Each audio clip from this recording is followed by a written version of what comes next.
हमारे घर में जब मैंने होश संभाली, जिस क्षेत्र में मेरा जन्म हुआ, वहां पर कभी नल लगाने के लिए बोरिंग नहीं किया जाता था। 8-10 फुट गड्ढा खोदा और उसमें नल को फिट कर दिया जाता था। नीचे थोड़ा सा 10-12 फुट पे ही पानी आ जाता था। और जब मैंने होश संभाला और पहला नल हमारे घर में लगा तो वो मात्र 17 फुट पे था। थोड़ा उसमें दिक्कत आई तो दोबारा किया तो उसको 25 फुट पे कर दिया गया और फिर 40 फुट पे गया।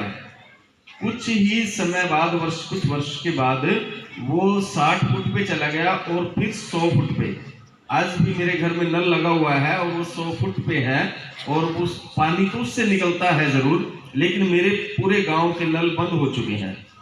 अब जो पानी हमें 17 फुट पे मिलता था लगभग 30 वर्ष पहले, आज वो पानी हमें 100 फुट पे भी उपलब्ध नहीं है।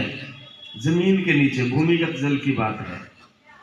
और हमारे जो दादा थे वो ये बताते थे कि जब अब वो गाय भैंस चराते थे खुले में, तो जब उनको प्यास लगती थी कि हम डंडे से खोद लिया करते थे जमीन को नहर के आसपास, और वहां से फिर उस पानी को वो कपड़ा रख करके ऐसे ही पी लेते थे, क्योंकि रेत होती थी ना उसमें मिली हुई, तो वो ऐसे ही कपड़ा मुंह पे लगाया और उसको पी लेते थे। इतनी सहजता से पानी उपलब्ध था। लेकिन पिछले 30-35 वर्षों में पानी की ये स्थिति है कि अब हमारे यहाँ जो बोरिंग होते हैं सामान्यतः वो 200-250 फुट पे होते हैं।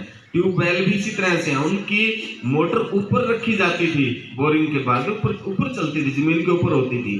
फिर कुछ समय बाद वो 10-12 फुट गड्ढा खोद के नीचे दबाई जाने लगी। फिर 30 फुट, 40 फुट, 50 फुट तक के गड्ढे खोदे गए और उनमें वो नीचे मोटर फिट की जाती थी, लेकिन फिर वो भी फेल हो गई। आज सबमर्सिबल लगे हुए हैं, है ना।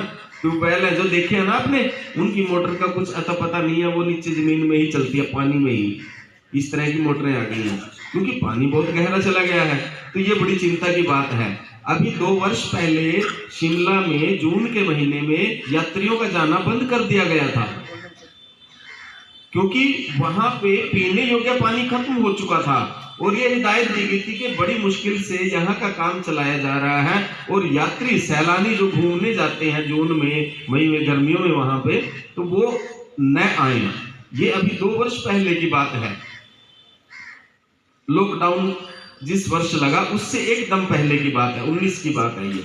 चेन्नई जो है वो उसके नीचे भूमिगत जल बिल्कुल खत्म घोषित कर दिया जा चुका है, जो कि समुद्र के पास है, लेकिन भूमिगत जल वहां नहीं है, समुद्र का जल पीने लायक नहीं है। और ऐसे बहुत सारे शहर हैं जो आने वाले 20 या 30 वर्षों में ड्राई एरिया घोषित कर दिए जाएंगे, उनके नीचे भूमिगत जल खत्म होने को है, होने के कगार पे। और उसका कारण क्या है? क्योंकि बह रहा है पानी, व्यर्थ बह रहा है, नल खुले पड़े हैं, बह रहे हैं, हम परवाह नहीं करते हैं, देख करके अनदेखा कर देते हैं। तो पानी की एक एक बूंद बचाने लायक है। और ये कई बार बातें आती हैं, जिक्र आता है कि अगला अगर विश्व युद्ध हुआ तो पानी के ऊपर होगा। हरियाणा और पंजाब में तो पहले ही उसको पानी को लेकर के विवाद होता रहता है ना, बढ़ चुका है बहुत ज्यादा। तो पानी के लिए बहुत ज्यादा जागरूक होने की जरूरत है, इसकी एक एक बूंद बचाए जाने की जरूरत है।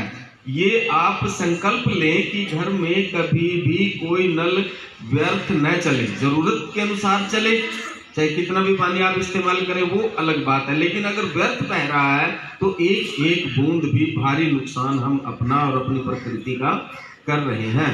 आने वाले 50 वर्षों में पानी की भारी किल्लत पैदा होने जा रही है, ये सोचने की बात है।